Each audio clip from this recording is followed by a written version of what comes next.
विभाग के अधिकारियों को तलब किया गया है, दोषियों के खिलाफ सख्त कार्रवाई की जाए। ये बात सीएम योगी ने निर्देश दिया है।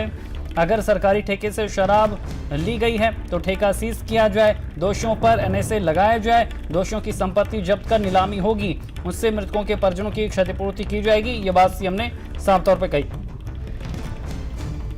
और मुकेश लगातार हमारे साथ बने हुए हैं। मुकेश, जिस तरह से मौतें हुई अलीगढ़ में शराब पीने से, उसके बाद अब सीएम भी सख्त नजर आ रहे हैं, कड़े निर्देश दिए उन्होंने। देखिए शैलेंद्र, शासन ने जो है इसमें यानी कि बात करें मुख्यमंत्री योगी आदित्यनाथ की, उन्होंने अगर इसमें संज्ञान लिया है तो संज्ञान उनको लेना ही चाहिए था, लेकिन ये संज्ञान उन्होंने ले लिया है। अगर ये संज्ञान पहले ले लेते तो शायद ये घटना ना होती। संज्ञान अगर थाना इंचार्ज ले लेते तो शायद ये घटना ना होती। अगर संज्ञान अगर ये आबकारी विभाग ले लेता तो शायद ये घटना ना होती। मुख्यमंत्री को आज संज्ञान लेने की जरूरत नहीं पड़ती। क्यों? क्योंकि ग्रामीणों के साफ तौर से ये लगातार कहना है कि वो शिकायत कर रहे थे, लेकिन उनकी शिकायत नहीं सुनवाई जा रही थी। सुना तो यह भी जा रहा है कि रात को यह मीटिंग हुई है जब एक डेथ हो गई थी, आबकारी के जो ठेके बने हुए हैं उसके मालिक से उनकी बात हुई है। हालांकि पुष्टि नहीं है, लेकिन बात हुई है कि अगर आपको एफआईआर से बचना है तो इसमें लेन देन की बात हुई, लेकिन इसकी हम पुष्टि नहीं कर सकते। इस तरह की बातें गांव में सामने आई हैं। लेकिन बात कर रहे हैं अगर संज्ञान लेने की, तो मुख्यमंत्री संज्ञान लेने है, ये बहुत अच्छी बात है।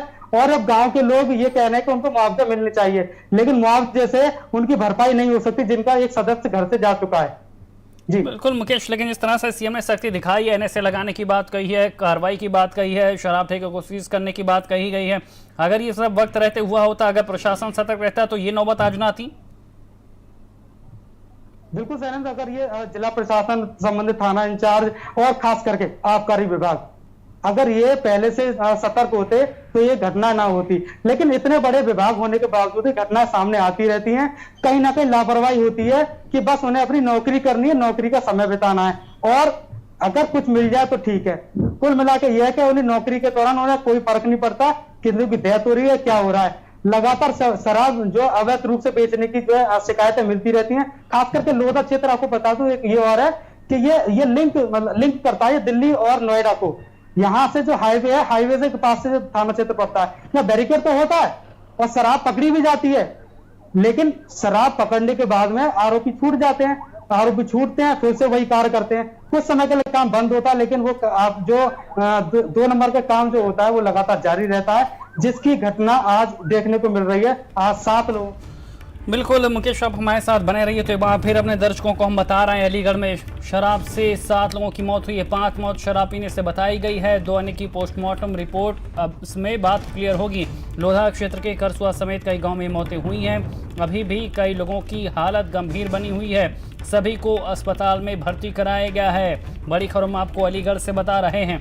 अलीगढ़ में जहरीली शराब से कोहराम देखने को मिला है। जहरीली शराब से 7 की मौत हुई है, 5 की मौत यहां पर हो चुकी और 2 यहां पर अभी पोस्टमार्टम के बाद क्लियर होंगी। जहरीली शराब से अब तक 7 की मौत की बात सामने आ रही है।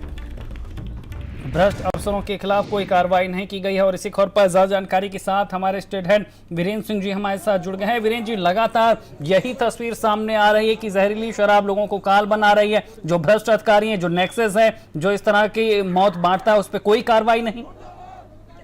देखिए, जब पूरा सिंडिकेट है और आबकारी विभाग के बड़े अधिकारियों पर सरकार कार्रवाई नहीं करती है तो ये मामले लगातार आ रहे हैं। अभी आप जब मतगणना और चुनाव चल रहा था तो आजमगढ़ में और अम्बेडकर नगर में जहरीली शराब से मौतें हुई थी इसी महीने में, और उस पूरे मामले को पी लिया गया और छोटे छोटे अधिकारियों पर कार्रवाई करके ठंडा कर दिया गया। आज अलीगढ़ में 7 मौतों की खबर आ रही है। तो सरकार में जो आबकारी आयुक्त है और अपर मुख्य सचिव आबकारी हैं, आबकारी मंत्री हैं, इन लोगों की जिम्मेदारी भी तो फिक्स होगी। जिला आबकारी अधिकारी तक के खिलाफ कार्रवाई नहीं होती है, सिपाही और इंस्पेक्टर निलंबित किए जाते हैं। भ्रष्टाचार चरम पर है, लोगों की जान बहुत सस्ती है और नकली शराब और कच्ची शराब की सप्लाई पश्चिमी उत्तर प्रदेश में अभी बुलंदशहर में देखिए पकड़े गए थे, कई सारे लोग मरे थे। तो इस सरकार में फेरिस्त लंबी होती जा रही है और जो जुगाड़ू अफसर हैं वो एक जगह पर कांड करके फिर दूसरे जिले में जाके चार्ज पा जाते हैं। कितने लोगों को सजा दी गई। बिल्कुल वीरेंद्र जी, यहाँ पर आपको रोकेंगे, हमारे संवाददाता वहाँ पर डीआईजी से बात कर रहे हैं। क्या कुछ कह रहे हैं डीआईजी, सुनाते हैं। इसकी टीम जांच करके यहाँ से जा चुकी है तो इसका जो शराब जो अवैध और अपमिश्रित शराब के पीने से जो मौत हुई है, इन कारणों का जो लैब के द्वारा पता चलेगा कि इसमें क्या क्या मिश्रण किया गया था और जिसके नाम से ठेका ये बता रहे हैं और जो लोग इसमें इन्वॉल्व हैं, पुलिस के द्वारा लगातार वहां पर टीम बना करके पुलिस की दबिश दी जा रही है।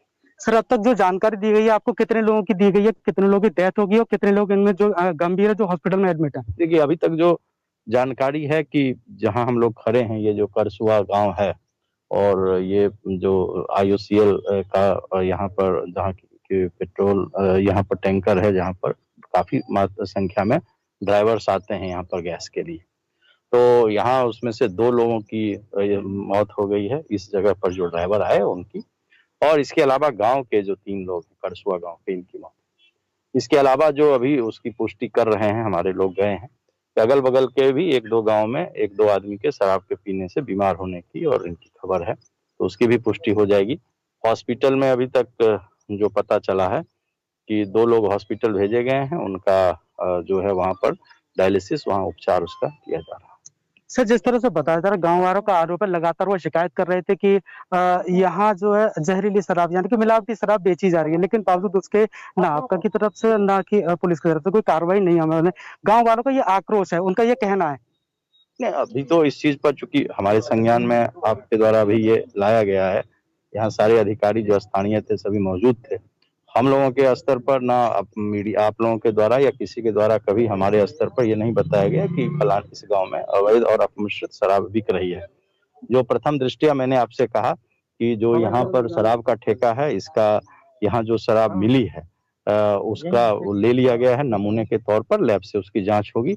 इसके अलावा जो लोगों ने शराब पिया है उनका कहना है कि इसी ठेके से शराब ली गई है, तो उसको भी ले लिया गया है जो बोतल था, और उसका भी उसके में क्या मिश्रण था, क्या था, इसकी जांच कराई, उसके बाद हम लोग पूरी तरह से चीजों को बता सकते हैं। जो ठेके का स्वामी है सर, उसके खिलाफ किस तरह की कार्रवाई की जा रही है?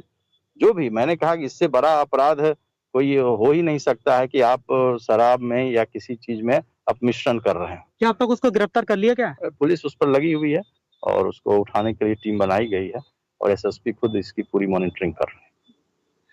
शैलेंद्र जी, देखिए हमारे साथ अभी दीपक कुमार जो मौजूद थे, जो DIG अलीगढ़ है, उन्होंने सब तरफ से बताया कि अभी तक जो 7 लोगों की डेथ हो चुकी है, 7 लोगों में 5 लोगों की डेथ जो हुई है वो शराब पीने से हुई है, 2 लोगों की संदिग्ध डेथ बताई जा रही है, लेकिन उनकी पोस्टमार्टम रिपोर्ट के बाद ही क्लियर हो सकेगा।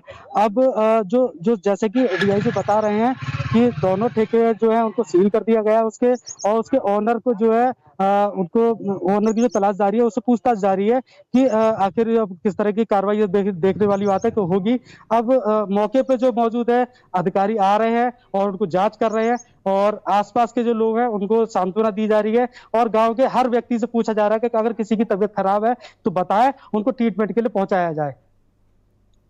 मुकेश, तमाम जानकारी देने के लिए आपका शुक्रिया। तो लगातार हम आपको अलीगढ़ से खबर बता रहे थे। इधर बुलंद